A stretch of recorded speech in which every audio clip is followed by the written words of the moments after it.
com a paz do Senhor Jesus. Amém.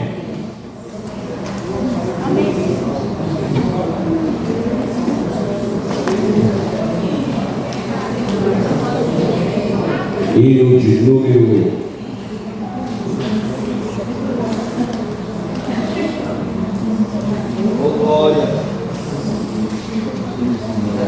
127. O Senhor da ceifa chama. 1, 2, 7. Vamos cantar com alegria. O Senhor da ceifa está chamando. Quem quer vir por mim a procurar? Almas que no mundo vão chorando, sem a salvação participar. Fala a Deus, fala a Deus. Aleluia! Toca-me com brasa do altar. Fala a Deus, glória! Fala a Deus. Sim, alegra, tenta Deus mandar. O profeta Deus se aproximando.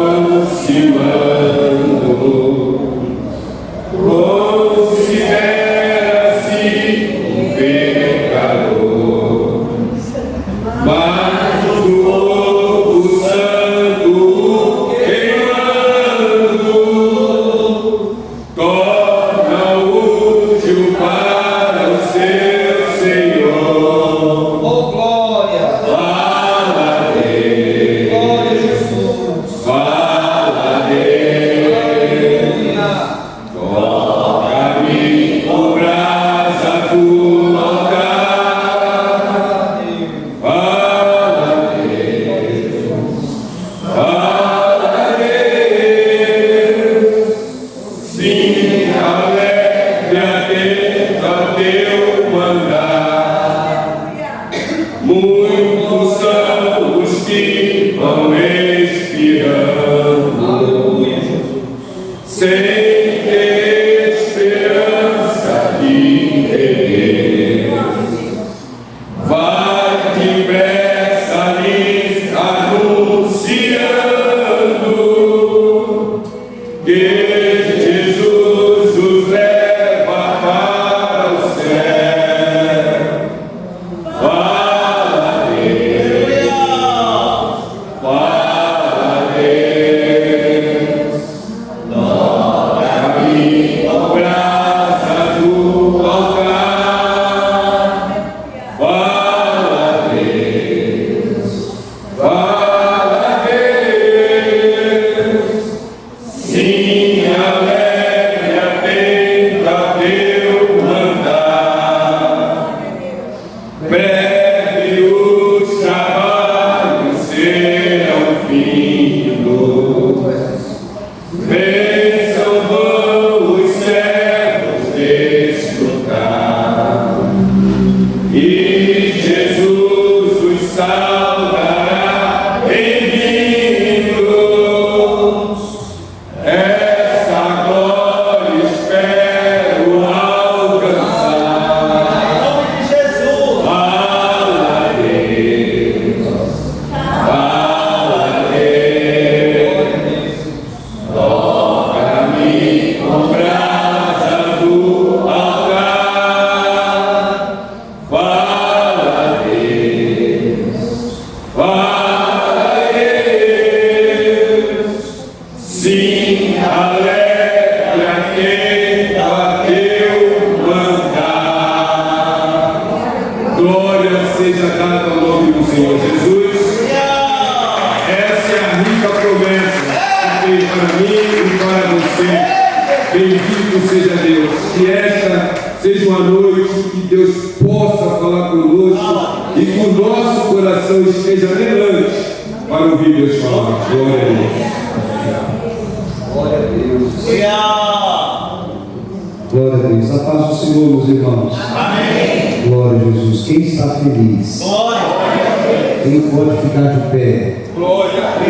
Glórias ao Senhor. Sei que alguns estão cansados aí depois de uma semana exaustiva de trabalhos, mas vamos fazer a leitura da palavra do Senhor. Glória. No livro do Apocalipse, nós estamos perto de encerrar a nossa meditação nessas 7 cartas, essas 7 igrejas da Ásia. E como é bom meditar nas 7 igrejas da Ásia, irmãos. Que preciosidade é essa leitura, essa meditação. Capítulo 3,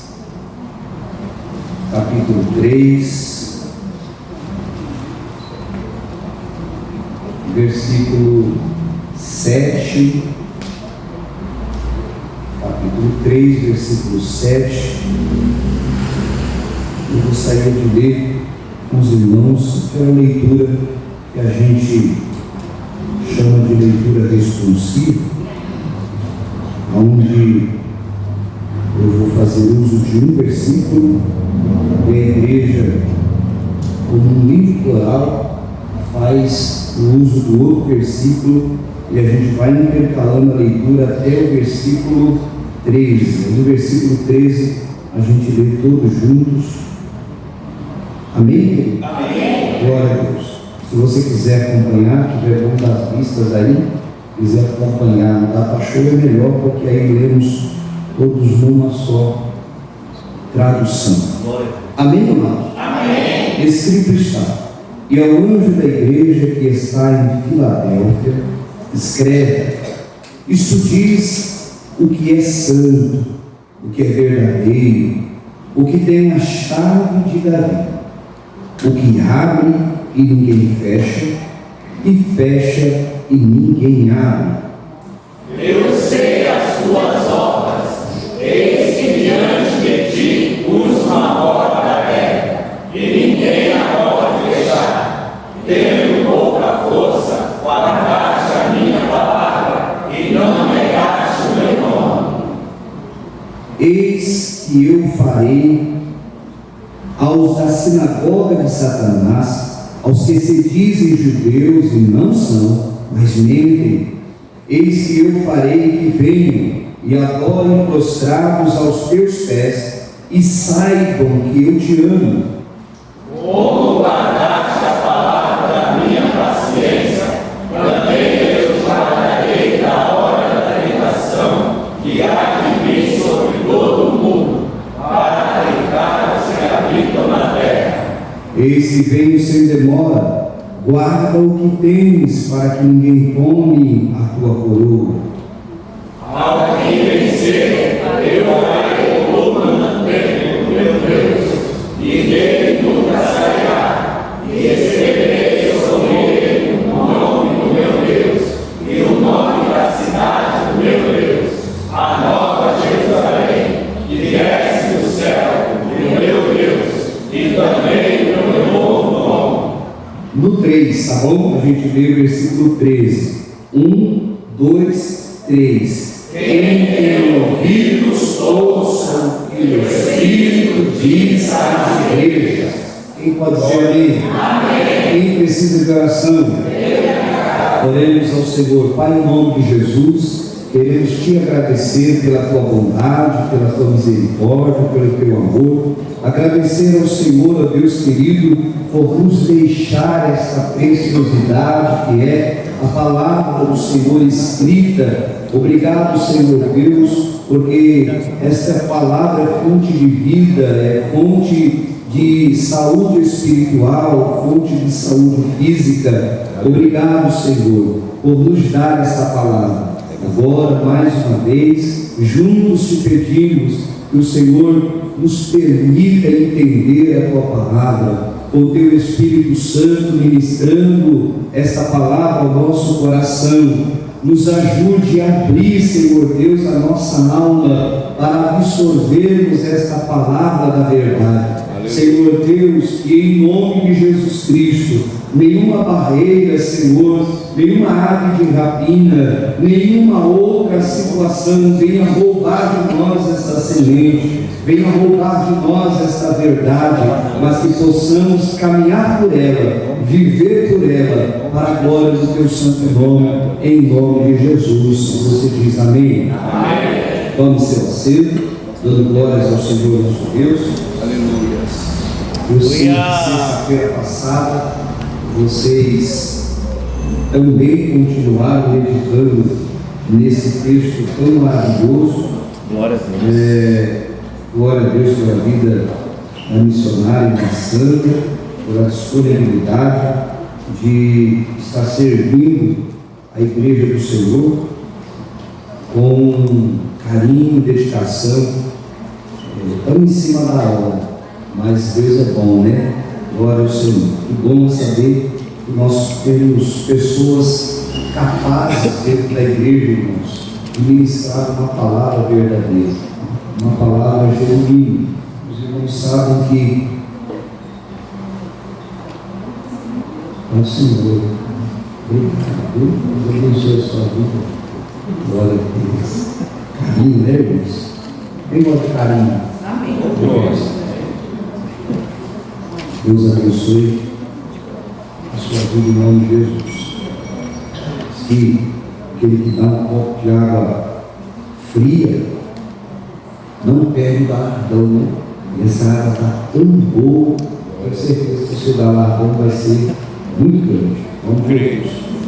Queridos, como disse, é sempre bom saber que uma igreja tem homens e mulheres com disposição para servir como um canal de bênção para a igreja. Os irmãos sabem que nós prezamos muito pela pregação genuína da palavra de Deus. Por quê?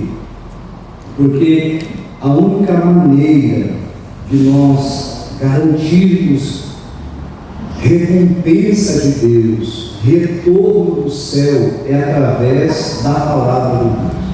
Não existe outro meio por onde Deus possa agir na vida de alguém a não ser pela palavra. Então, pregar a palavra com fidelidade, com honestidade e sem nenhum tipo de interesse é um dever daqueles que ministram a palavra do Senhor. E como é bom a gente saber que nós temos esses vasos de honra na casa do Senhor. Queridos, eu me alegro muito porque são textos e temas e assuntos dos quais eu sou muito apaixonado. Escatologia, tudo que envolve a questão do tempo do fim, a vinda de Jesus, isso é algo que alegra o meu coração, toma um espaço muito grande dentro dos meus estudos, dentro daquilo que nós nos dedicamos a aprender. É uma área que a gente tem uma afinidade muito grande. Os irmãos, eu acredito que percebem pela condução do sermão, das pregações, que a doutrina da salvação ela flora muito. Eu sou muito apaixonado pela doutrina da salvação, porque é grandioso ver a obra maravilhosa que Deus fez para nos alcançar. Os irmãos lembram que nós éramos como inimigos de Deus. O ser humano era como inimigo de Deus, não era você, era o ser humano, era a natureza humana. Uma natureza humana caída, uma natureza humana envolvida em seus desejos, em suas vontades, seus delitos e pecados, como fala o apóstolo Paulo. Porém, esse amor tão grande que Deus já tinha pela sua criação, levou Deus a elaborar um plano tão perfeito quanto é o plano da salvação. E por mais que a gente se debruce em estudos acadêmicos, em qualquer outro tipo de conteúdo bíblico, e essa bíblico que vai trazer o sentido da doutrina da salvação, não é o suficiente para que haja uma plena certeza, um pleno conhecimento, tamanha grandiosidade de Deus, irmãos. Como Deus é lindo, como Deus é maravilhoso, e traz para nós uma revelação de amor tão grande que é a sua palavra. Por isso é que nós prezamos pela palavra do Senhor.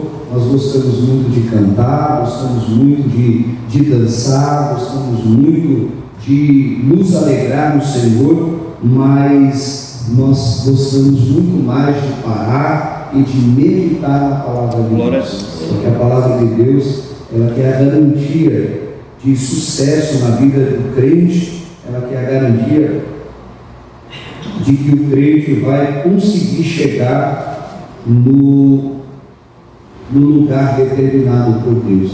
Você pode dizer isso para você mesmo. Diga para você mesmo: eu vou chegar no lugar determinado por Deus. Porque eu tenho uma palavra. Em nome de Jesus. Não é bonito isso, né? Queridos, revisando, meditando, fazendo novos estudos, me veio uma curiosidade. Eu queria saber se dessas 7 igrejas ainda tinha alguma de pé, se ainda tinha alguma que ainda permanecia, como descrito aqui no livro de Apocalipse. Essas 7 igrejas, elas foram igrejas verdadeiras, igrejas reais. A igreja de Éfeso era uma igreja verdadeira, havia uma igreja ali, havia um povo, havia um lugar de culto depois de um tempo, e me veio essa curiosidade de saber se alguma dessas igrejas ainda permaneciam de pé. E para a confirmação dos propósitos de Deus e da palavra de Deus que é viva e que não cai por terra, as únicas igrejas que ainda permaneciam, que permanecem até o dia de hoje, são a igreja de Esmirna e a igreja de Filadélfia. Do jeitinho que Deus disse, do jeitinho que Jesus havia dito para elas, elas estão lá até hoje.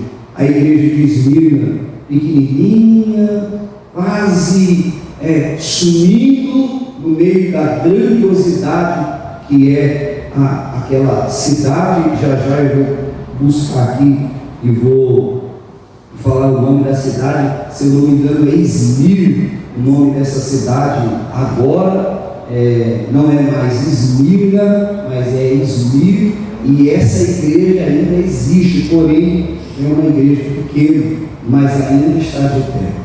A igreja de Filadélfia também ainda resiste, ainda continua ali resistindo, poucos cristãos, mas ainda está de pé, ainda está em serviço.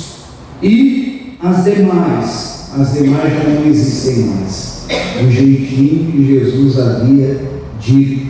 A igreja de Éfeso não existe mais, foram abandonadas algumas dessas cidades, e a cidade de Éfeso foi uma das cidades abandonadas. Então, quando a gente lê as 7 cartas a essas 7 igrejas, e a gente vê o cuidado que Jesus tem na exortação para cada uma dessas igrejas, e cada uma com a sua particularidade, é que a gente já abre para a gente poder ir liberando palavras inspiradas pelo Espírito Santo de Deus. Irmãos, cada um de nós tem uma particularidade com Deus. Não dá para a gente exigir que pessoas sejam iguais. Não dá para você exigir que outros cristãos sejam igual a você. Você ora, glória a Deus que você tem tempo hábil para orar, dedicação na oração, mas nem todo mundo tem a mesma desenvoltura, nem todo mundo tem a mesma disponibilidade de tempo. Tem gente que ora dirigindo, tem gente que ora deitado na cama, tem gente que ora preparando o almoço dos filhos de manhã cedo porque precisa sair do trabalho. Tem gente que ora diante do serviço, está ali trabalhando no dia a dia, mas está em oração, está meditando, está conversando com Deus. Então, para cada uma igreja, Jesus foi específico. Para cada igreja, Jesus trouxe uma palavra, Jesus trouxe uma verdade, uma urgência. E para cada um de nós também há uma palavra, há uma urgência para cada um de nós. Existem alguns de nós que precisam urgentemente voltar a orar. Alguns de nós precisam urgentemente voltar para a meditação da palavra. Alguns de nós precisam urgentemente liberar perdão. Outros precisam urgentemente pedir perdão. Alguns de nós precisam urgentemente de libertação. Alguns de nós precisam urgentemente voltar ao primeiro amor. Então entenda que Jesus vai tratar com cada um de nós na particularidade de cada um. E como que ele vai fazer isso? Dentro de um momento coletivo, uma palavra direcionada para cada um. É só o Espírito Santo de Deus que pode fazer isso. Por mais que o ser humano tente ser eloquente, que tente ser alguém muito bem didático no falar, que coloque bem suas palavras, que saiba o que está falando, ninguém é capaz de falar e palavras serem direcionadas a corações necessitados. Por que, pastor? Porque o único que conhece o coração de alguém chama-se Espírito Santo de Deus. A gente pode falar para um público e de repente alguém diz assim: poxa, palestrante, o que você falou entrou dentro do meu coração. Só que nos outros ela fala assim: olha, palestrante, o que você disse não me surtiu efeito, não alcançou, não atingiu as minhas necessidades, as minhas expectativas. Por quê? Porque o homem em si é limitado.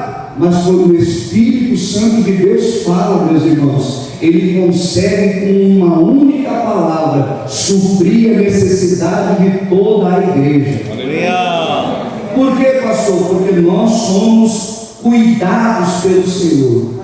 Quando Jesus foi assunto aos céus, depois da ressurreição, Ele nos deu o seu Espírito Santo para quê? Para cuidar de nós, para nos ajudar, para nos auxiliar, para nos convencer dia após dia, momento após momento, para nos dirigir, para nos coordenar. Por isso a necessidade de que o crente seja cheio do Espírito Santo.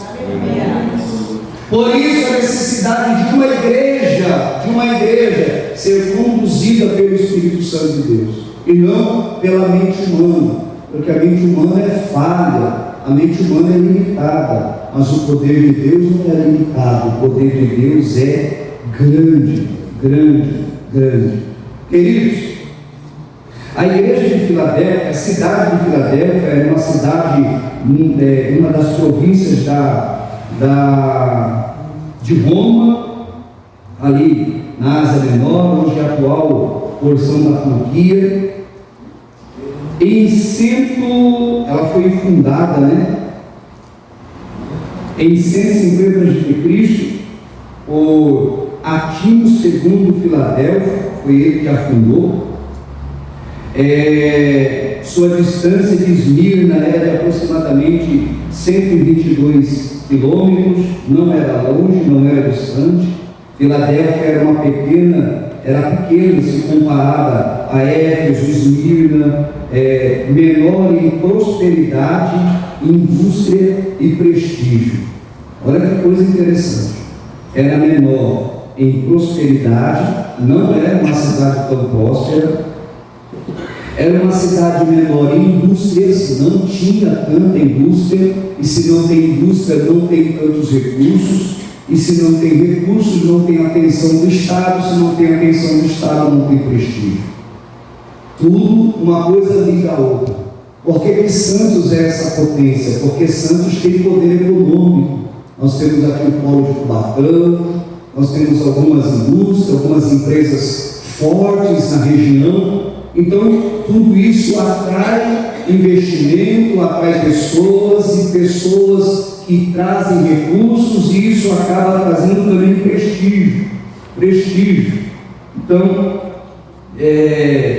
para você ter noção de como que é importante essa dinâmica, uma única pessoa é capaz de mudar o status de um bairro. Um jogador famoso voltou para a cidade de Santos, foi morar num determinado condomínio, um condomínio que até então era um condomínio muito bem estruturado, porém não era mais ou condomínio. Depois que esse famoso jogador foi morar lá, tornou de novo o barulho daquele lugar, já pessoas querendo morar naquele lugar, por ser um lugar de prestígio. Então, quando se tem prestígio, tem atenção. Quando não se tem prestígio, não se tem atenção. E assim era Filadélfia. Não tinha tanto prestígio como as demais, e também não tinha toda essa prosperidade. Embora Filadélfia fosse pequena em estrutura, e aqui era um ponto importante, ela estava muito bem localizada. Os viajantes passavam por ela em direção aos mais diversos destinos. As maiores estradas passavam por Filadélfia. Ali o exército de César passava quando retornava para Roma. Era um ponto estratégico parado, e também alguns mercadores passavam por ela ali, transportando as riquezas da região.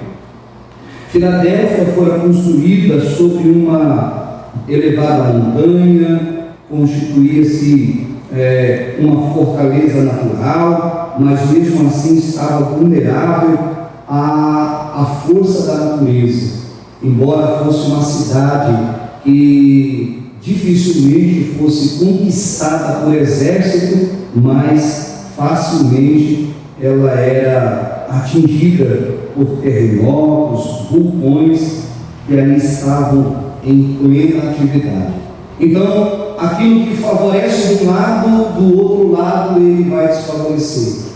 Não há uma plenitude dentro daquilo que é requerido. Nem tudo é 100%, amados. E entender que nem tudo é 100% nos leva a entender que somos seres humanos. Somos seres humanos. O ser humano ele não é 100% em tudo. O ser humano ele não detém o monopólio da verdade. O único monopólio da verdade está aqui, a palavra de Deus. E nada pode com a verdade senão com a verdade. Então, embora Filadélfia fosse construída em um lugar estratégico, uma grande fortaleza, contra as forças da natureza não há como impedir. Como você vai dizer para o vento não soprar? Como você vai dizer para o mar não avançar? E a gente tem exemplos aqui, quando o mar passa aquelas épocas de ressaca e as ondas vêm e o mar invade ali o calçadão da praia, constantemente ali causa um certo prejuízo. Ali as muretas precisam ser reconstruídas, precisa ter limpeza, porque o mar traz toda aquela sujeira, traz toda a areia que fica ali naquela avenida da praia. Então, quem vai dizer para o mar, fica até aqui? Só Deus pode fazer isso. Só Deus é o único que deu limite ao mar, e o mar respeita o limite que Deus deu. Só que quando o homem acaba entrando dentro do território da natureza, a natureza não vai respeitar, irmãos. Você pode ser policial, você pode ser advogado, você pode ser um grande empresário, você pode ser um milionário, um bilionário, um trilhardário, chegar para o mar e falar: não, você não vai vir aqui. O mar vai passar por cima de você e pronto, acabou. Por quê? Porque não há limites para ele.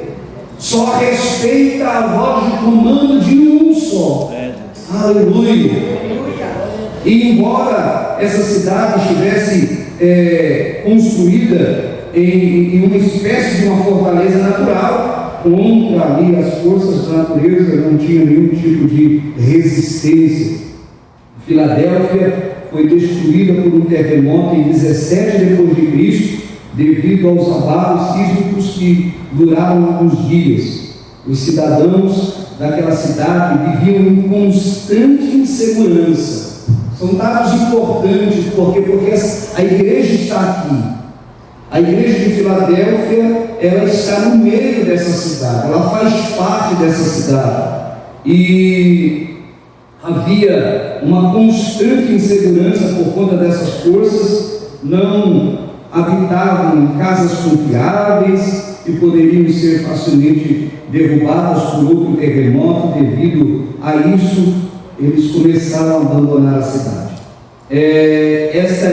Esse é um plano de fundo para a gente poder se familiarizar com os habitantes dessa cidade.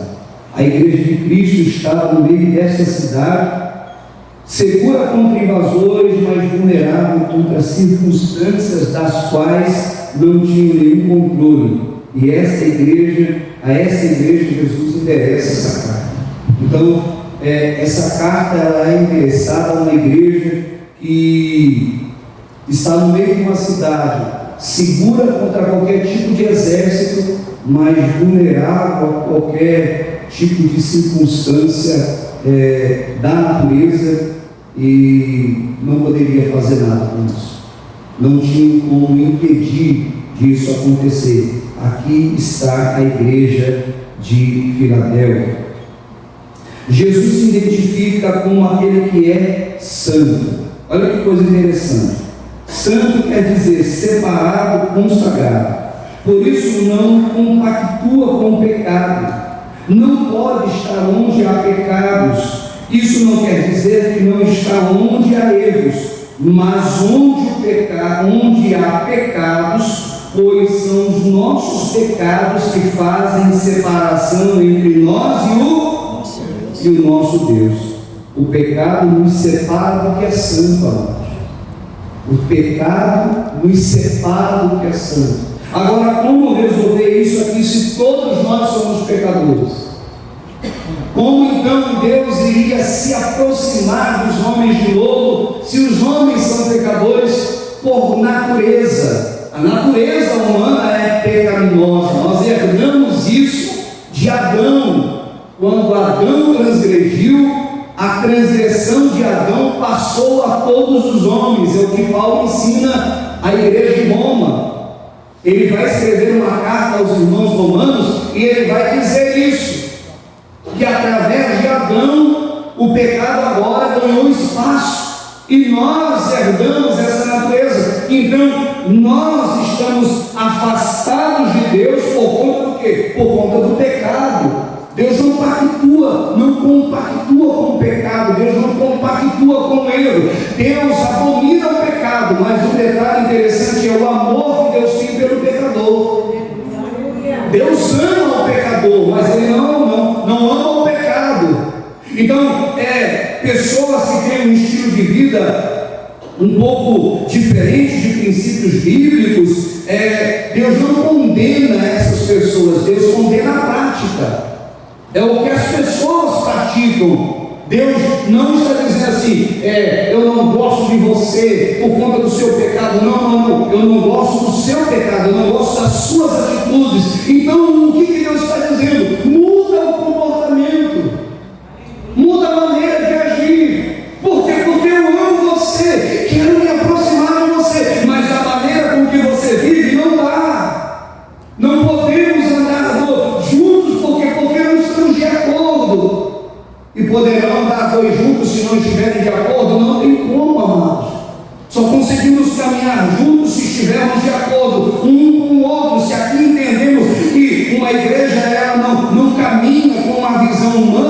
então a gente vai conseguir caminhar. Por quê? Porque entregamos o cuidado da igreja, o caminhar da igreja na mão de quem? De quem tem estrutura para isso. E quem tem estrutura para conduzir uma igreja? O Espírito Santo de Deus.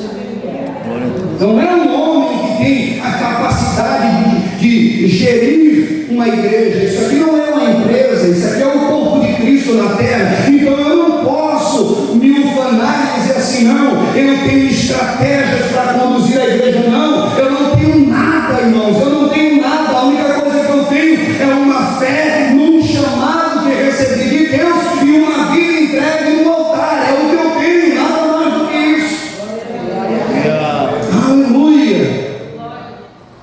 Então, é esse santo, esse separado, é quem tem uma aversão ao pecado que vai escrever essa carta à igreja de Filadélfia.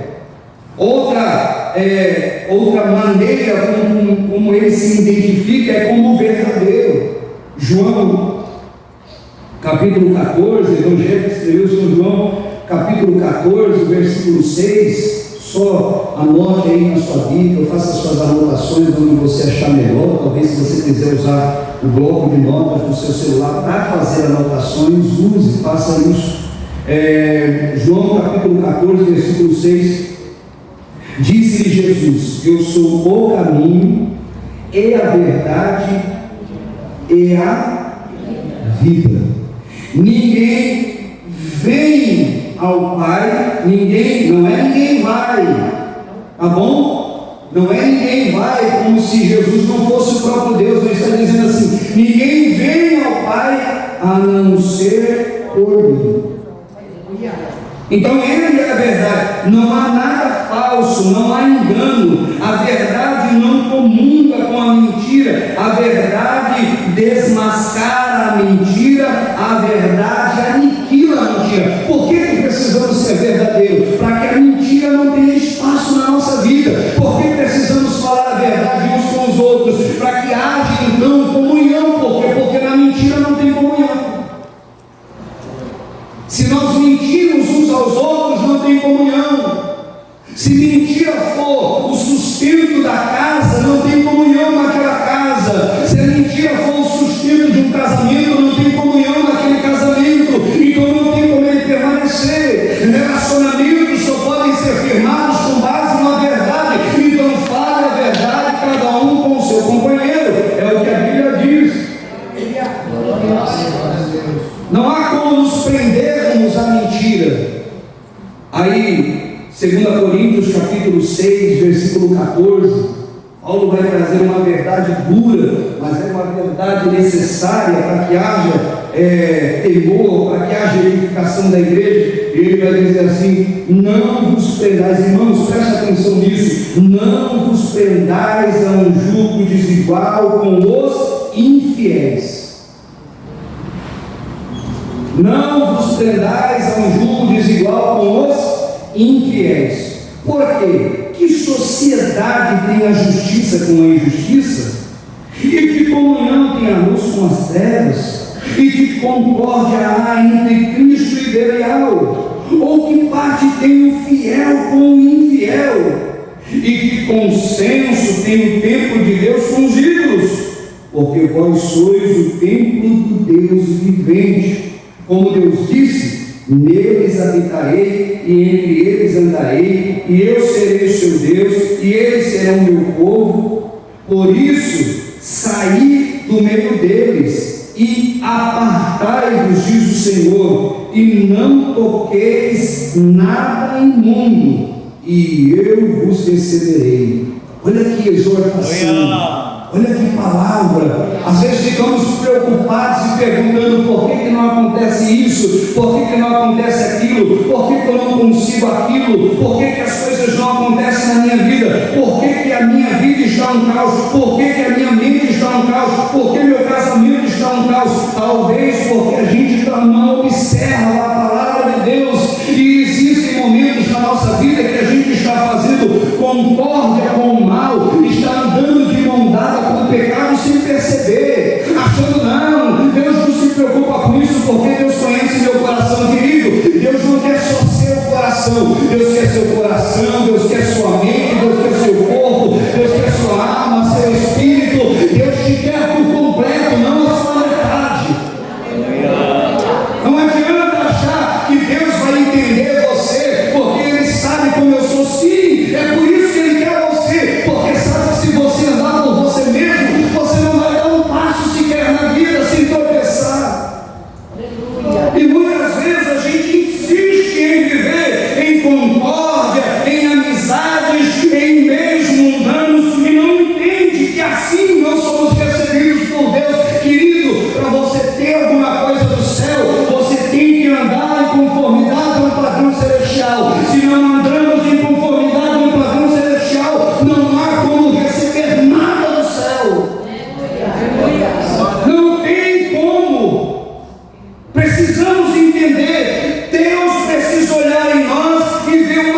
E renunciar é algo ruim, é terrível para o ser humano, porque renunciar àquilo que traz prazer à carne, renunciar àquilo que traz satisfação, é muito difícil, queridos.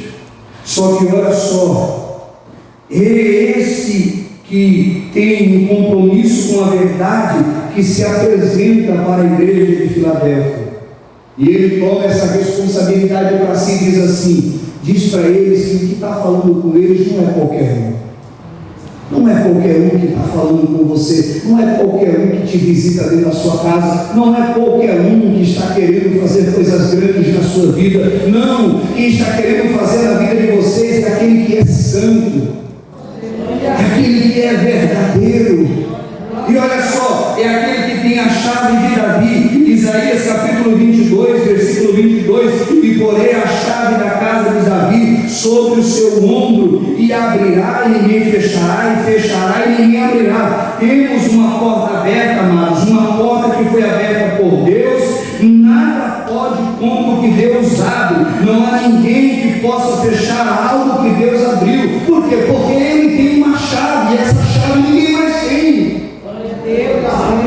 Quando Deus resolve mudar a sua vida, e eu conversava com uma pessoa esses dias, quando Deus resolve fazer na nossa vida, Ele vai remover a nossa vida, Ele vai revolver, Ele vai chacoalhar a nossa vida. E talvez você esteja dentro desse chacoalhar de Deus e não entende por que está vivendo isso. Não, calma, é porque você ainda está na palma da mão do Senhor. Você pode glorificar a Ele por isso, porque você está na palma da mão dEle. Então, por que temer? Eu sei que às vezes a gente se assusta com aquilo que Deus faz. Nós nos assustamos com aquilo que Deus está fazendo. Se assustar é normal, faz parte da estrutura do ser humano. Agora, você deixar com que o susto prevaleça, permitir que o medo conduza a sua vida, não, por quê? Porque a sua vida não está na palma da sua mão, a sua vida está na palma da mão de quem tem a chave, de quem é verdadeiro, de quem é santo. Aleluia!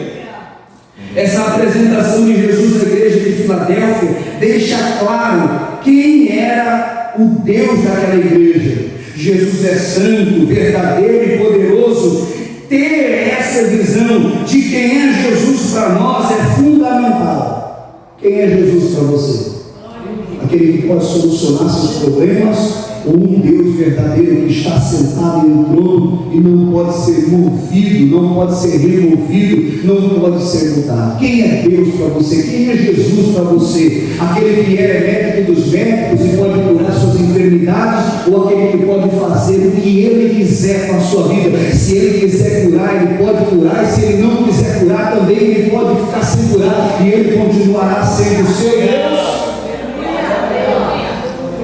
Porque entendemos que se Deus fizer, Ele é. Se Ele não fizer, agora Ele continua sendo Deus para mim. Se Ele não fizer, Ele vai continuar sendo o Senhor da minha vida. Se Ele não atingir as minhas expectativas, ou eu vou me frustrar. Se Ele não fizer de acordo com aquilo que eu quero, se não realizar meus sonhos, se não realizar meus desejos, se não fizer aquilo que eu espero, então eu não quero mais esse Deus. Por quê? Porque Ele não atingiu as minhas expectativas. Não, você precisa entender que se Deus fizer na sua vida, Ele é Deus. Se Ele não fizer, não muda nada para Ele. E aqui é onde entra a sua confiança no Deus que você serve. Aqui é onde entra o quanto você o ama de verdade. Porque dizer que amamos a Deus é uma coisa. Agora tem muita gente que diz que ama a Deus, mas não ama alguém que está do seu lado. Então, se a gente diz que ama a Deus, querido, dá uma olhadinha para quem está do seu lado. Olha para quem está do seu lado e diz: não tenho para onde correr, eu preciso amar você em Cristo Jesus. Aleluia. Aleluia. Pode você não concordar comigo, pode não gostar do corte do meu cabelo. Não reclama do corte do meu cabelo, não, nem que a Isabel que faz.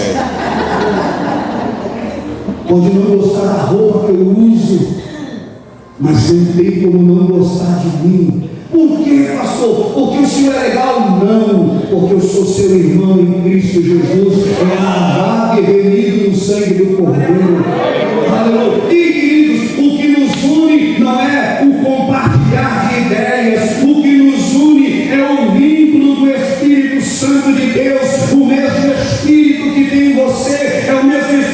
que tem em mim é o mesmo Espírito que tem aqui, é o mesmo Espírito que tem ali, e Ele testifica em nós que nós somos filhos de Deus, somos herdeiros do mesmo Senhor, somos filhos do mesmo Pai Celestial, sentado em um alto e sublime trono, comandando todas as coisas pelo poder da sua palavra. Se alegre, porque você é filho e filha de um Deus poderoso. Aleluia! Se alegre, celebre isso, celebre isso, tenha isso vivo na sua vida. É esse Jesus que se apresenta à igreja de Filadélfia, é esse Senhor poderoso, forte, essa presença maravilhosa. Eu fico imaginando às vezes o impacto que João não teve naquela ilha, naquele dia. João não era nenhum garoto mais, já estava beirando aí para mais dos seus 90 anos, e de repente João, com os seus 90 anos, o meu pai partiu para ir morar com o Senhor com 83 anos. Ele dizia assim: não, eu ainda estou forte, mas o corpo já não dizia o mesmo. Ele dizia assim: eu quero ir para a Bahia, eu ainda vou para a Bahia, eu vou visitar ainda os meus parentes na Bahia. A minha mãe olhava para ele assim: mamãe, o seu espírito diz uma coisa, o seu físico diz outra completamente diferente. Você já não tem essa força toda. Esse era João na ilha de Patmos, com quase 100 anos de idade, quase um século de vida e de experiência. E agora Jesus resolve visitá-lo para olhar para ele e dizer: João, escreve aí ao anjo da igreja de Filadélfia, isso diz o que é santo. Eu vejo João escrevendo, chorando, com o rosto todo inchado de tanto chorar. Já tinha escrito 5 cartas, estava em prantos, e agora Jesus olha para ele: escreve aí, irmão, isso diz aquele que é santo, aquele que é verdadeiro, e o que tem uma chave na mão que não existe em lugar outro. Eu tenho poder. Escreve aí para essa igreja, manda um recado para o anjo dessa igreja, avisa esse pastor aí que ele está na palma da minha mão, avisa essa igreja que eu passei no meio dela, o santo, o verdadeiro, o que pode fazer, o que pode mudar, o que pode resolver. Fala para eles que sou eu. Agora olha o que ele vai dizer: conheço as tuas obras. Desde Atos 2, desde que Cristo se revelou ao mundo, até hoje Ele conhece as nossas obras, Ele conhece as nossas condutas, conhece aquilo que falamos no particular. Eu me lembro de um profeta que estava em casa, creio eu, durante a noite, enquanto o rei da Síria fazia os seus planos, planejando como ia atacar Israel, e Deus visitava o profeta, fazer: desperta aí que tem um negócio para te falar. Aleluia. Fica de pé aí, vai lá para o cantinho da oração.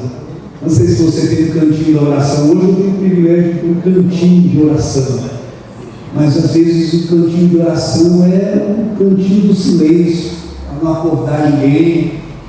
E aí o profeta se colocava no cantinho de oração, irmã Débora, e Deus olhava assim para ele assim: ó, o rei da Síria vai colocar o exército dele lá no canal 5. Lá no canal 5, avisa o rei de Israel. O profeta ia lá avisar o rei de Israel. Aí no outro dia, quando o exército ia se colocar, estava o exército de Israel lá e vencia a batalha, e aquilo ali voltava como informação para o rei. O rei começou a ficar aborrecido, chamou todas as pessoas e disse: epa, eu quero saber quem é o traidor que está aqui. Aqui tem um traidor. Tem alguém que escuta aqui todo o planejamento militar e vai entregar lá para Israel. Aí alguém levanta: rei, permite eu dar uma fala? Não tem ninguém que entrega não, é que tem alguém que escuta, tem alguém que conhece, tem alguém que sabe tudo que o Senhor fala, sabe tudo que o Senhor faz, e quando Ele resolve revelar, Ele revela.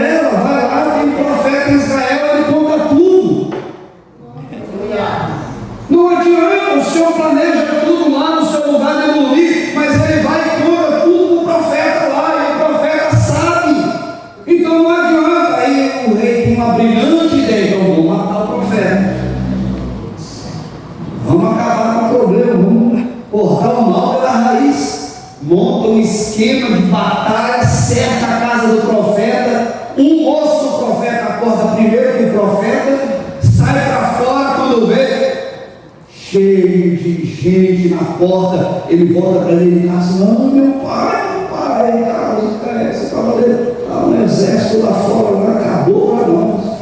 O profeta pega o menino, leva o menino lá fora. O que foi? Está cheio de gente aí. Eu estou vendo, está cheio de gente mesmo. E você não está com medo, não. Olha ali.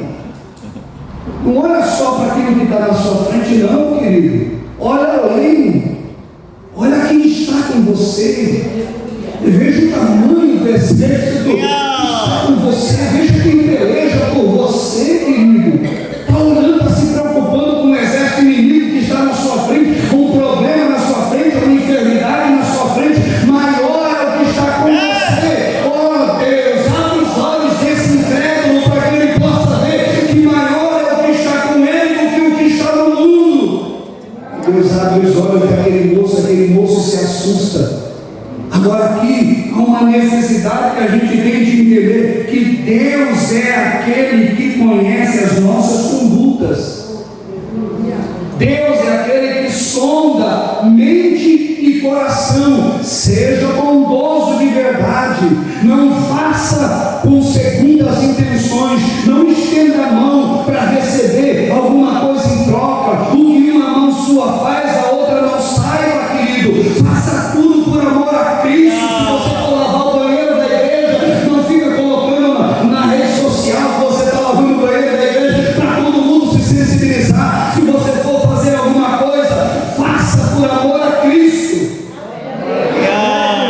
Aleluia. Faça por amor a Jesus. Conheço as suas obras. Conheço toda a tua conduta. Tudo que você fala, amados. Eu não vou me lembrar agora, os obreiros depois do meu seguinte. Mas há um texto que Jesus vai olhar e vai dizer assim: por tuas palavras tu serás justificado, e por tuas palavras tu serás julgado ou condenado, dependendo da tradução. Mateus. Isso aqui, irmãos, isso é terrível. A língua é terrível.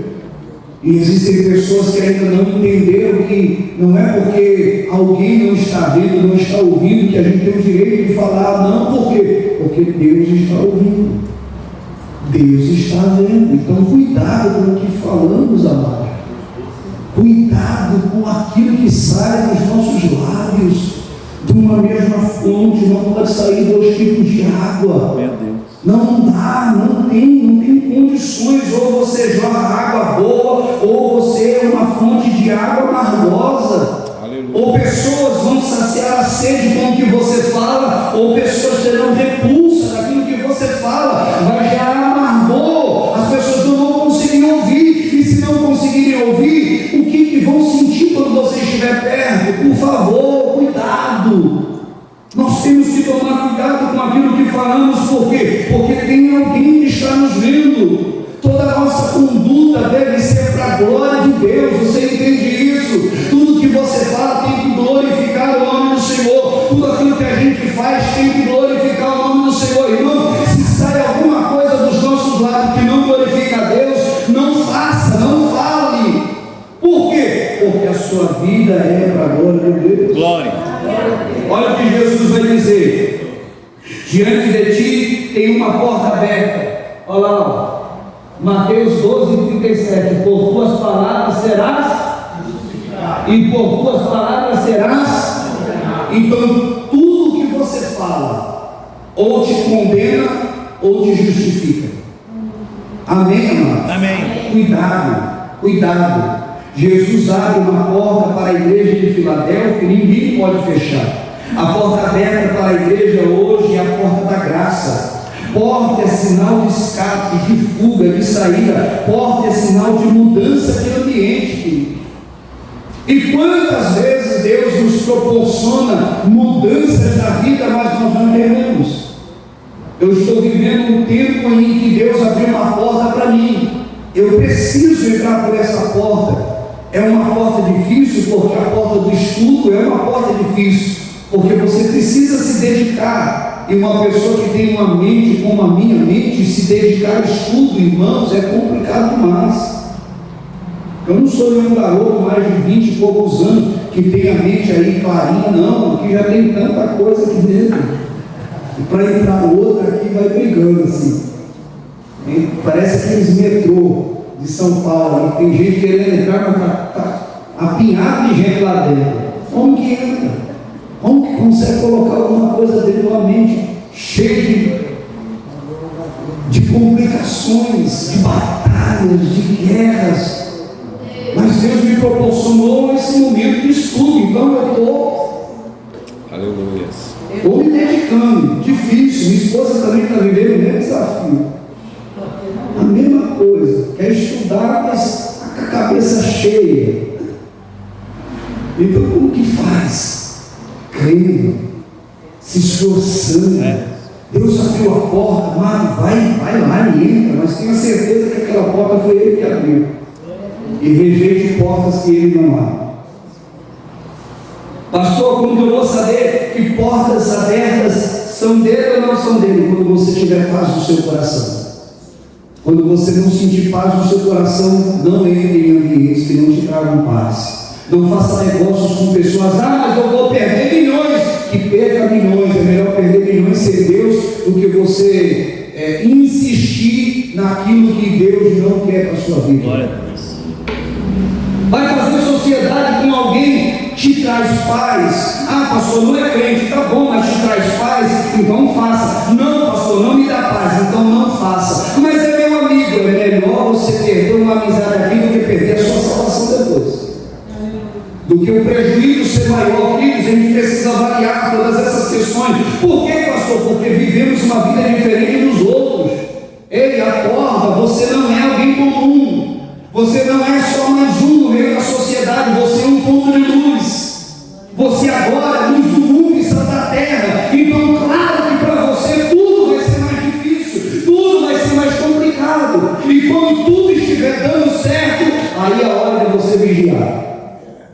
Quando tudo estiver encaminhando, olha, tudo está dando certo, olha só, agora é a hora de eu vigiar, intensificar minha oração, a minha vigilância, porque na vida do crente, quando tudo começa a dar certo, querido, pode se preparar. Pode se preparar, vai vir alguma revelação. O inferno não suporta ver você bem. Entenda isso, querido. Isso só vai mudar quando Jesus vier buscar você e deixar esse mundo queimar aí. Enquanto nós estivermos aqui, essa batalha será constante. Eu não estou dizendo que você não vai ter paz, eu não estou dizendo que você não vai ter prosperidade, que você não vai conquistar. Não é isso. Eu estou tentando dizer para você que tudo que você vai viver em Cristo. É em Cristo. Você vai prosperar, mas você vai prosperar em Cristo e não de outra forma, não de outra maneira.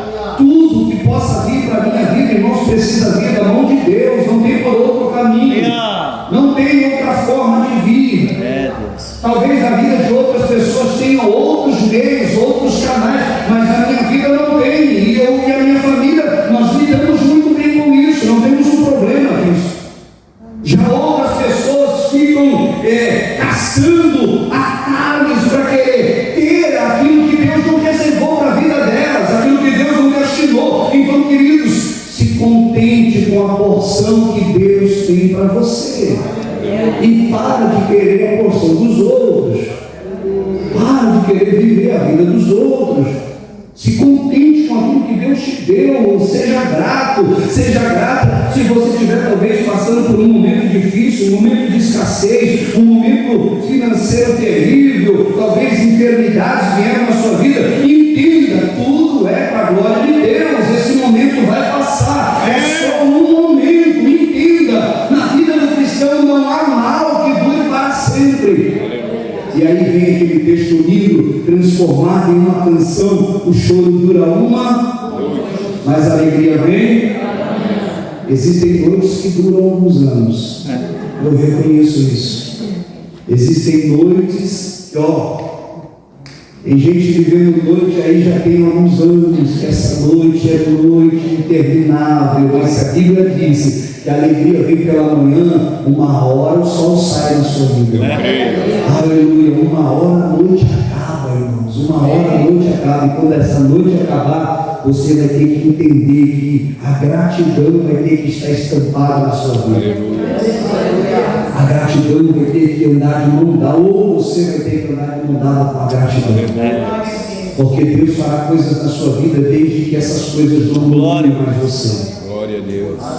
Aleluia. Aleluia. Deus te dará desde que aquilo que Ele te der domine a sua vida. Você vai conquistar desde que as suas conquistas também não te conquistem. Que coisa extraordinária, que palavra forte. Que às vezes a gente quer conquistar e acaba sendo conquistado. Queremos ter e acabamos deixando que a nossa vida fique preso, fique fiada àquilo ali. Então, entenda que quando Deus abre uma porta, aquela porta te dá paz. Glória a Deus. Se você estiver em paz, não entra. Mas entra, e não entra só com, eu vou entrar com o pé direito, que é para dar sorte. Sorte o quê? Entra com os dois pés, com as duas mãos, entra tomando posse de tudo, irmãos. Faça isso para a glória de Deus. Glória a Deus.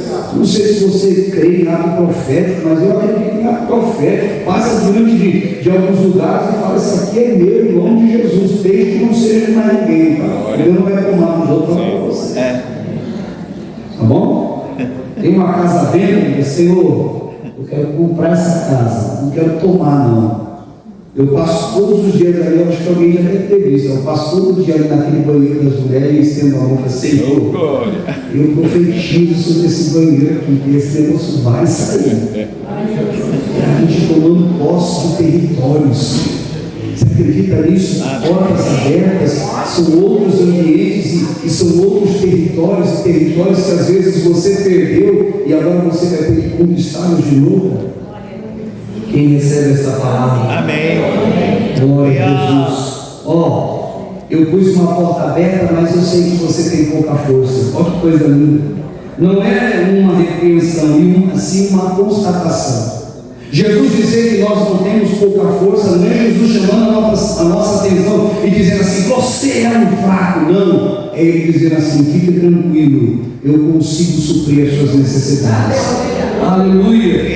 Ter pouca força podia ser talvez a perseguição para a igreja, né? A perseguição minava as forças. Hoje muitas pessoas se sentem pequenas e sem força, com síndromes de inferioridade. Irmãos, tem tanta gente doente da mente. É verdade. Tem tanta gente. É a doença do século, é a doença na mente. Não são pessoas com limitações de mobilidade, limitações de fala, não, mas são pessoas com enfermidades na mente. Ansiedade, depressão, um monte de neurose, um monte de psicose que vai tomando conta da mente das pessoas, e as pessoas vão começando a se deixar levar por isso. E aí você vê um monte de gente fraca, mas não é fraca porque ela não tem força, ela está ali, e não, é porque ela é cheia de síndromes de inferioridade. Ninguém me ama, ninguém me quer, eu não consigo nada. Tinha um desenho antigamente, eu lembro sempre desse desenho. Antigamente, não sei se alguém vai lembrar. Eu acredito. Era uma raposa, né? Era uma raposa, eu não lembro o nome dessa raposa. Eu não lembro o nome, mas era uma raposa e um leão, se não me engano. Aí tudo que o leão que fazia agitado no mal, vida, azar, tudo para ela era aquilo. Irmão, tem crente que é assim. Você fala alguma coisa, eu fui falar com a minha esposa hoje, quando ela abriu a boca, eu falei assim: ó, o não eu já tenho. Eu não preciso de mais um. Eu não queria ela falando assim, porque doido, eu nem falei ainda, mas eu já me antecipei. Eu tenho costume às vezes de me antecipar, ela fica brava comigo, mas eu amo essa doutora. E tem gente que é desse jeito. Aparece algumas coisas e ela diz assim: não sei se vai dar certo esse negócio aí. Irmãos, ou você crê que aquilo ali é seu e que você vai conquistar, que Deus vai te dar condições, que você vai trabalhar, que você vai acordar às 6 horas da manhã para arrumar um emprego, e você vai dormir até às 11 e não vai arrumar nada. E vai depois pôr a culpa em Deus ou pôr a culpa nos outros. Ninguém olha para mim. Não, irmão, já está cheio de gente assim. A gente não pode viver mais isso. As pessoas precisam entender, precisam se levantar dessas neuroses que estão vivendo.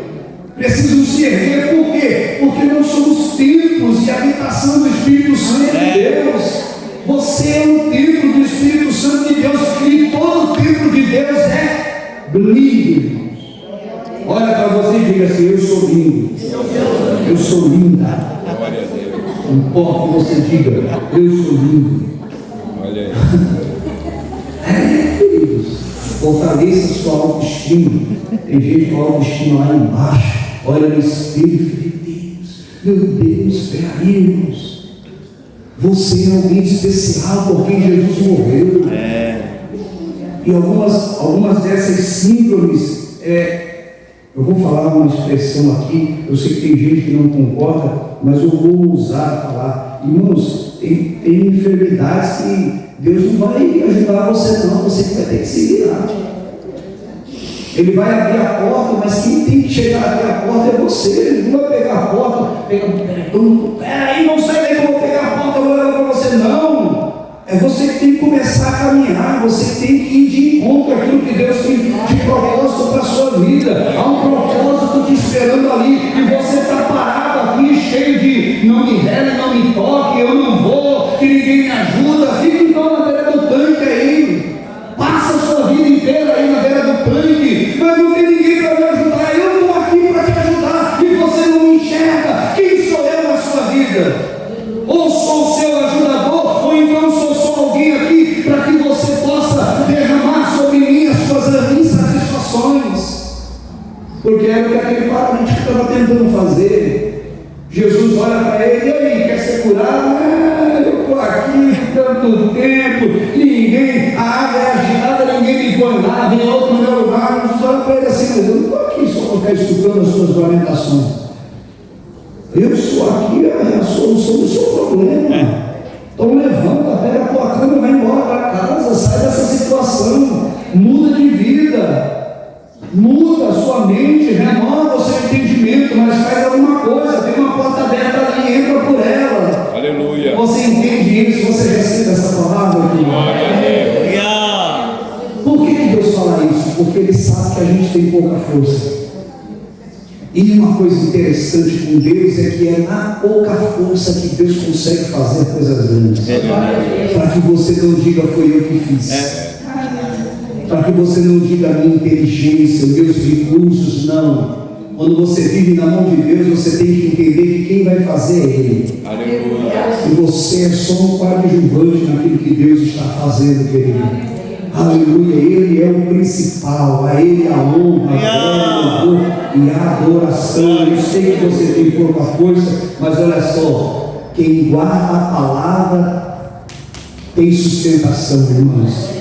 Não só de pão vive o homem, guardar a palavra tem a ver com nossa sobrevivência espiritual. Por quê, queridos? Porque a fé vem pelo ouvir da palavra.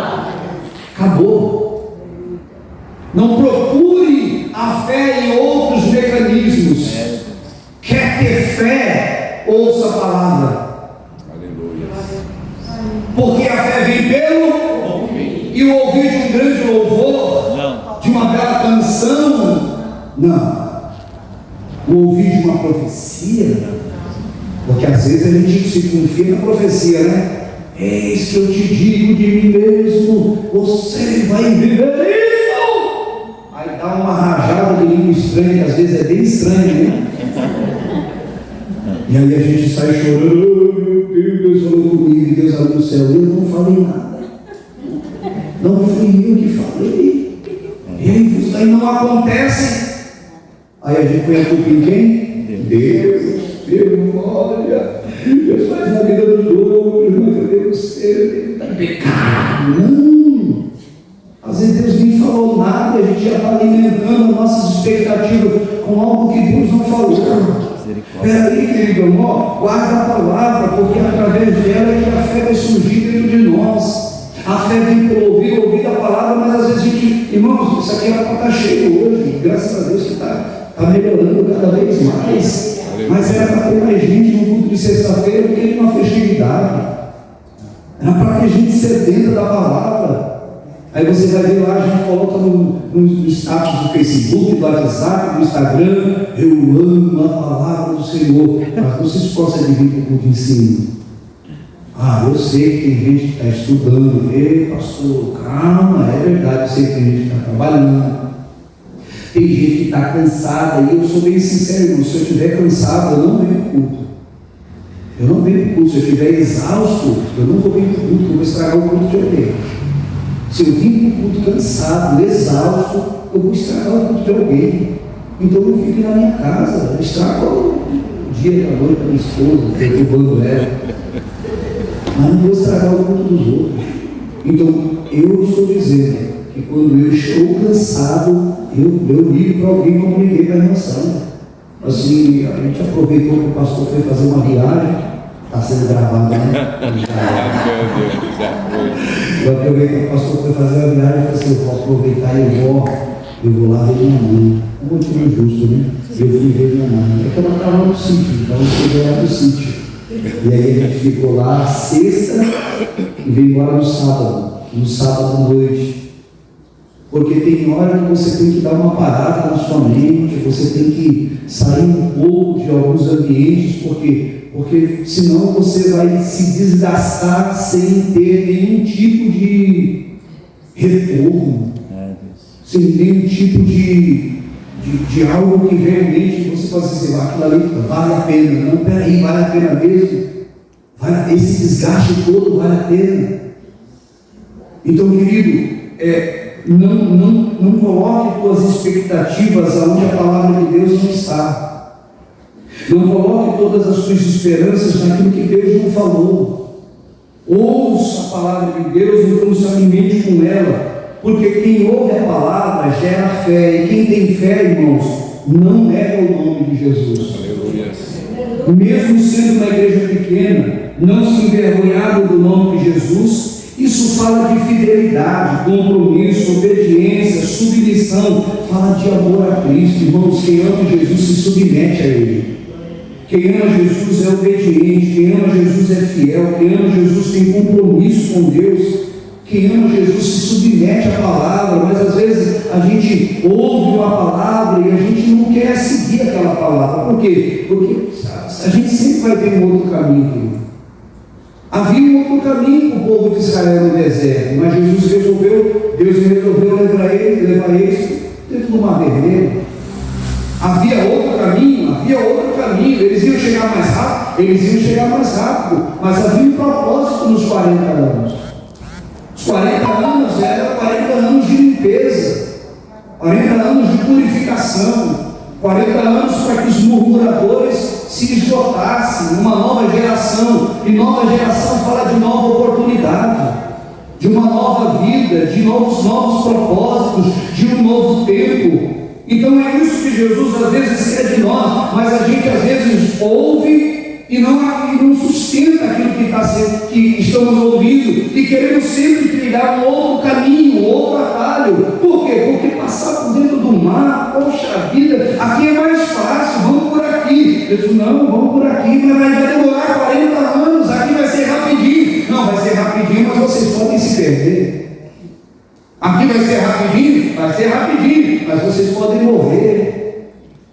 Então vamos por aqui por 40 anos, porque 40 anos eu garanto vocês, irmãos, entenda que quando você decide obedecer a Deus sustenta você. Ainda que seja com um maná uma vez por dia, mas você vai ser sustentado. Aleluia! Entenda isso. Quem vive em obediência, quem vela pelo nome de Jesus, quem não nega o nome dele, entende que pode passar 40 anos, mas os 40 anos é de sustentação, de provisão. Você pode dizer isso? Você pode dizer isso para você: eu vou viver a provisão de Deus. Eu sei que é desafiador, porque tudo aquilo que a gente fala, de alguma forma a gente vai viver. E quando você diz que você vai viver pela provisão de Deus, Deus no céu está dizendo assim: eu estou anotando o dia e a hora que você está falando. E quando chegar o momento de eu fazer você viver pela minha provisão, eu vou me lembrar disso. Vou fazer questão de dizer para você. Você me colocou na sua vida. Foi você que me convidou para entrar dentro do seu casamento. Você me convidou para entrar dentro da sua empresa. Você me convidou para entrar nos seus negócios. Então deixa eu fazer do meu jeito. Fique quieto aí na sua. Fique quieto aí na sua, porque eu sei que você pode ter muitas estratégias, mas a minha no deserto é melhor. Aleluia. O deserto com Deus é melhor do que você dar um jeitinho seu, irmãos. Quem recebe esta palavra? Amém. Vamos para a finalização, não mais para a palavra, o tempo já não dá. Queridos, em Deus tudo tem uma recompensa. Ser guardado do mal que virá todo mundo. Há de vir o mal sobre todo mundo, irmãos. Aquilo que o Rio de Janeiro está vivendo não é nem o começo daquilo que o mundo inteiro vai viver. A nossa morada não é aqui. Nossa esperança não é aqui. Aquele louvor que diz: nossa esperança é sua vinda. O Rei dos Reis vem nos buscar. Nós aguardamos Jesus ainda, é a luz da manhã raiar. Esperança é sua vinda. O Rei dos Reis vem nos buscar. Nós aguardamos Jesus ainda, é a luz da manhã raiar. Agora tem gente esperando o presidente da República.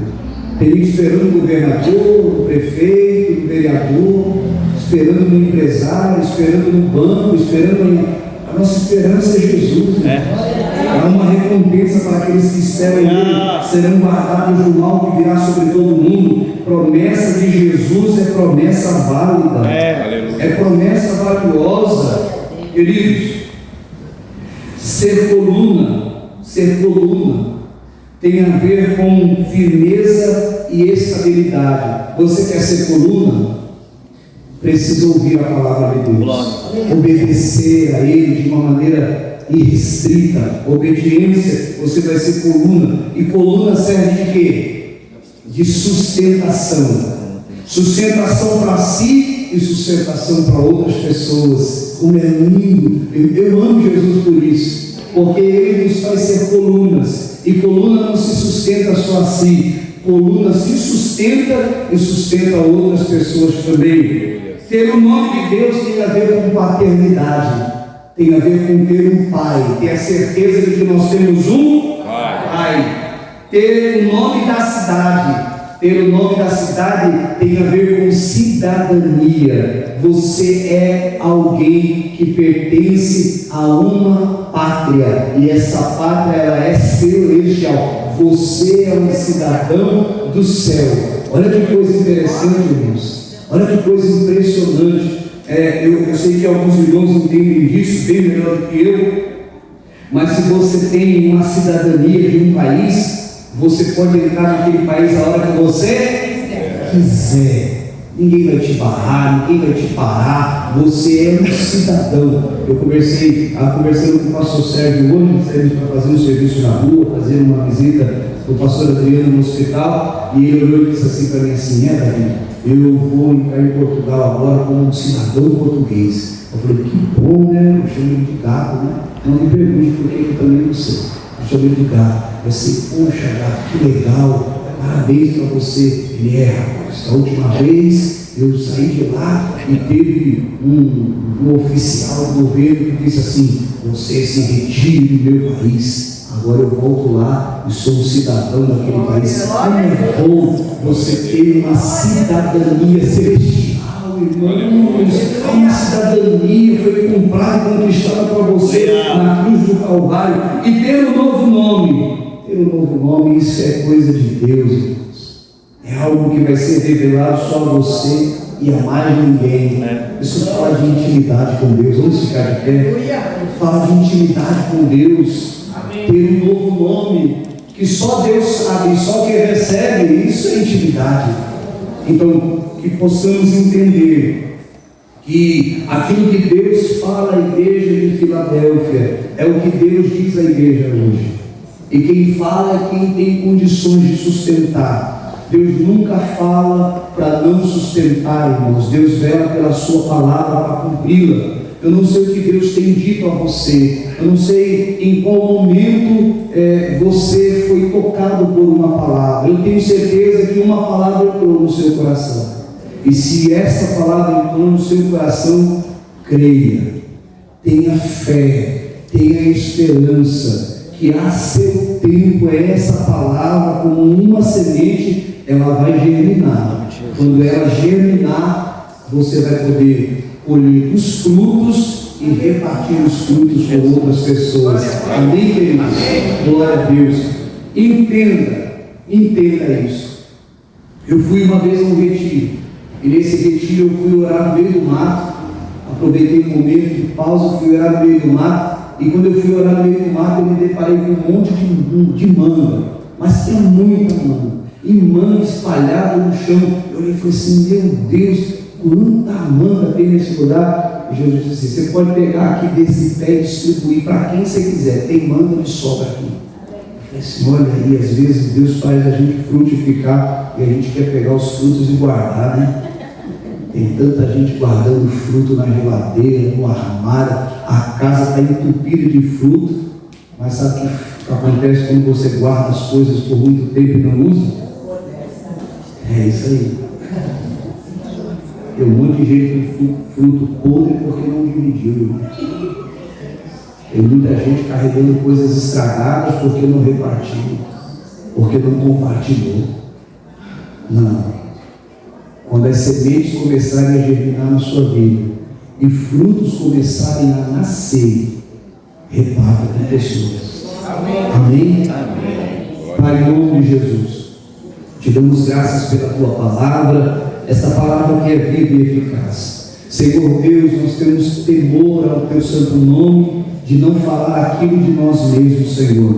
Não temos nem capacidade para isso. Não temos nem inteligência, nem muito menos sabedoria para poder falar por Deus. Então somos apenas vasos e vasos de barro. Toda honra, toda glória, todo louvor pertence ao Senhor Jesus, e nós sabemos muito bem disso. Que esta palavra permaneça viva dentro do nosso ser, que esta palavra nos norteie, nos cure, nos guie, nos dê, Senhor Deus, a sustentação que precisamos, e o teu nome em tudo será glorificado, no nome santo de Jesus. Agora nós vamos ofertar, vamos entregar dízimos na casa do Senhor, e como sempre, Senhor Deus, nós somos dizimistas, porque somos gratos ao Senhor por tudo aquilo que o Senhor faz na nossa vida. Não damos os nossos dízimos em busca de alguma coisa ou de alguma recompensa, Senhor. Não, pelo contrário, somos dizimistas porque somos abençoados e cuidados pelo Senhor. É a nossa demonstração de gratidão, é a nossa demonstração que nós somos senhores daquilo que possuímos e não somos possuídos pelo aquilo que temos. Ó Pai querido, nós vamos ofertar, e que possamos ofertar com alegria, com o nosso coração aberto, ofertando com alegria, porque o Senhor ama aquele que dá com alegria, e o teu nome em tudo seja glorificado, no nome de Jesus. No nome de Jesus, podemos assentar, queridos. Pastor